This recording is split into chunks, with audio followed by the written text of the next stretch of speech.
ప్రపంచ ఆర్థిక వ్యవస్థను ముందుండి నడిపించేది పాశ్చాత్య దేశాలని ఇప్పటివరకు అన్ని దేశాలు భావించేవి. మరి ప్రస్తుతం ట్రెండ్ కాస్త మారిపోతోంది. పాశ్చాత్య దేశాల స్థానంలో ఆసియా దేశాల ఆర్థిక వ్యవస్థలు బలంగా దూసుకుపోతున్నాయి. గ్లోబల్ జీడీపీలో ఇండియా వాటా ఈ ఏడాది 17% సమకూర్చుతోంది. ఇక డొనాల్డ్ ట్రంప్ నేతృత్వంలో ఉన్న అమెరికా మాత్రం సింగిల్ డిజిట్తో 9.9% పరిమితం కాబోతోంది. చైనా విషయానికి వస్తే అత్యధికంగా 26.6% వరకు ఆక్రమించవచ్చని అంతర్జాతీయ ద్రవ్యనిధి లేదా IMF తాజా నివేదికలో వెల్లడించింది. ఇక చైనా, ఇండియాలు కలిసి గ్లోబల్ జీడీపీలో 43.6% వాటాను సమకూర్చబోతున్నాయి. ఇండియా విషయానికి వస్తే జనాభా కాస్త ఎక్కువగా కావడం వల్ల దేశీయ డిమాండ్తో పాటు మౌలిక రంగాలపై భారీ ఎత్తున పెట్టుబడులు పెట్టడం, తయారీ రంగం జోరందుకోవడంతో ఈ ఆర్థిక సంవత్సరం అంటే 2025-26లో ఇండియా జీడీపీ 7.3%గా నమోదు కావచ్చని, అటు తర్వాత అంటే వచ్చేడాది కాస్త తగ్గి 6.4%కి పరిమితం కావచ్చని IMF తాజా నివేదికలో పేర్కొంది. IMF తాజా నివేదికపై మరింత సమాచారం ఇప్పుడు చూద్దాం.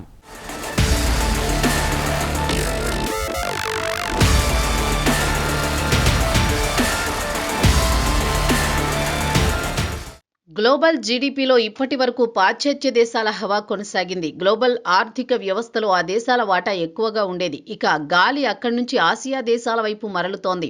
తాజాగా అంతర్జాతీయ ద్రవ్యనిధి లేదా IMF గ్లోబల్ జీడీపీ వృద్ధి రేటు ఏ దేశాలు ఎంతెంత వాటా అందించాయో లెక్కగట్టింది. అయితే ప్రపంచ దేశాలతో పోల్చుకుంటే, ముఖ్యంగా అమెరికాతో పోల్చుకుంటే ఇండియా అగ్రస్థానంలో ఉంది. ఇండియాపై కక్షగట్టిన ట్రంప్కి ఇది ఆగ్రహం తెప్పించింది కూడా ఉండవచ్చు. తాజాగా పరిణామాల క్రమంలో billionaire business man Elon Musk కూడా స్పందించారు. Balance of power is changing అంటూ వ్యాఖ్యానించారు. అంటే మరి మస్క్ ట్రంప్ను ఉద్దేశించి చురకలంటించాలనుకుని కామెంట్లు చేశాడో ఏమో చెప్పలేం. చాప కింద నీరులా ఇండియా అభివృద్ధి పథంలో దూసుకుపోతోందని సంకేతాలిచ్చాడా అనే విషయం గురించి కూడా తెలియడం లేదు. ఈ నెలలోనే IMF ఒక చార్ట్ని విడుదల చేసింది. ఆ చార్ట్లో టాప్ 10 గ్లోబల్ జీడీపీ ర్యాంకులను విడుదల చేసింది. ఆ చార్ట్ను మస్క్ ఎక్స్లో షేర్ చేశారు.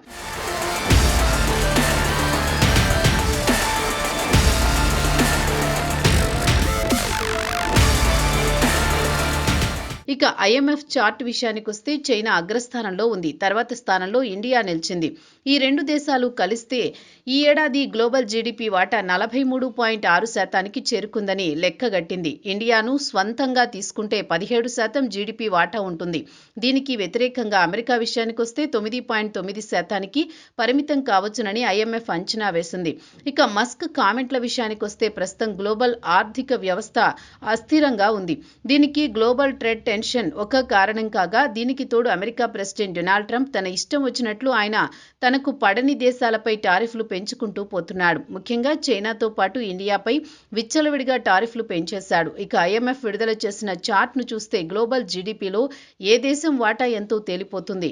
IMF అంచనా ప్రకారం చూస్తే గ్లోబల్ జీడీపీ 3.3%గా అంచనా వేసింది. వచ్చే ఏడాది అంటే 2027లో 3.2%గా నమోదు కావచ్చునని వెల్లడించింది. అక్టోబర్ 2025 అంచనాతో పోల్చుకుంటే కాస్త పెరిగినట్లు తెలుస్తోంది. దీనికి కారణం టెక్నాలజీ రంగంపై పెద్ద ఎత్తున పెట్టుబడులు పెట్టడంతో పాటు ప్రైవేటు పెట్టుబడులు పెరగడం కూడా కారణమని వివరించింది.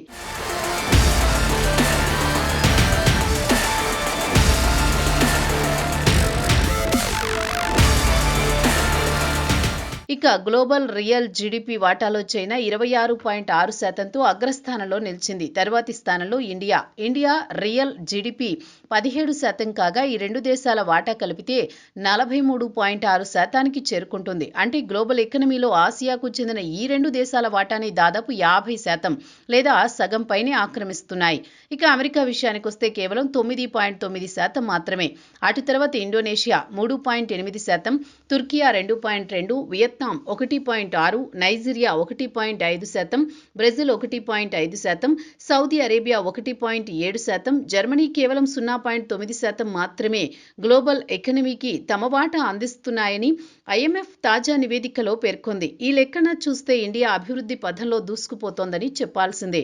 మరి దీనికి కారణం ఏమిటి అంటే IMF చెబుతున్న 3 ప్రధాన అంశాలు ఇలా ఉన్నాయి. దేశీయంగా డిమాండ్ పెరగడం, అధిక జనాభా కావడం, ఇన్ఫ్రాస్ట్రక్చర్పై పెద్ద ఎత్తున పెట్టుబడులు పెట్టడంతో పాటు తయారీ రంగంగా బాగా పుంజుకోవడమేనని తాజా నివేదికలో వివరించింది.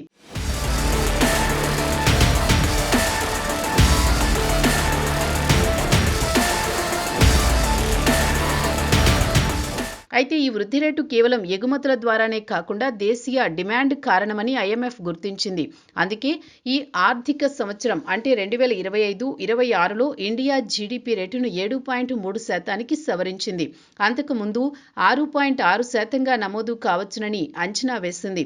అటు తర్వాత 2026-27లో కాస్త తగ్గి 6.4%కి పరిమితం కావచ్చునని నివేదికలో పేర్కొంది. అయినా ఇండియా మాత్రం ప్రపంచంలోనే శరవేగంగా దూసుకుపోతున్న ఆర్థిక వ్యవస్థగా నిలుస్తుంది. కాగా తాజాగా ఐఎంఎఫ్ విడుదల చేసిన తాజా నివేదికపై టెస్లా చీఫ్ ఎలన్ మస్క్ కూడా స్పందించారు.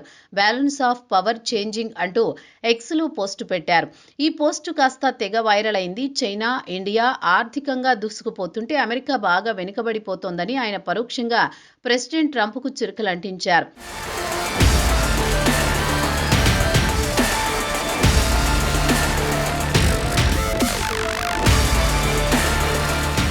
ఇదిలా ఉండగా భారత ఆర్థిక మంత్రి నిర్మలా సీతారామన్ కూడా ఐఎంఎఫ్ జీడీపీ గణాంకాలతో ఏకీభవించారు. అయితే చైనా, ఇండియాకు మధ్య ఉన్న గ్యాప్ను త్వరలో అధిగమిస్తామని ఆమె భరోసాతో అన్నారు. అయితే చైనాను అధిగమించడానికి ఇండియా చాలా కష్టపడాల్సి వస్తోందన్నారు. కొన్ని రంగాలపై ఫోకస్ పెట్టాల్సి ఉంది. టెక్నాలజీని వినియోగించుకుని ఉత్పత్తిని పెంచుకోవాల్సి ఉంటుంది. అలాగే మానవ వనరుల కొరత ఉన్న విభాగాల్లో నైపుణ్యం కలిగిన వారిని వినియోగించాల్సి ఉంటుంది. అయితే ఇండియా త్వరలోనే చైనా దరిదాపుల్లోకి వస్తుందని ఆమె నమ్మకంగా ఉన్నారు. అయితే ఇండియా ఈ స్థాయిలో అభివృద్ధి పథంలో దూసుకురావడానికి ప్రధాన కారణం దశాబ్దాల క్రితం నుంచి పడిన శ్రమకు ఫలితం కనిపిస్తోంది. అదే సమయంలో ఇండియాకు పలు రకాల రిస్కులు కూడా ఎదురవుతున్నాయి. వాటిలో వాణిజ్యపరమైన ఉద్రిక్తతలు, ఉదాహరణకు ట్రంప్ నుంచి టారిఫ్ బెదిరింపులు ఎలానూ ఉన్నాయి.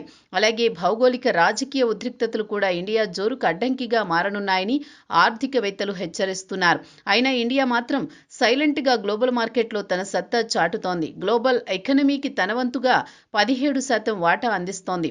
ప్రపంచంలోని అతిపెద్ద దేశాలకు సవాలు చేసే స్థాయికి ఎదిగింది.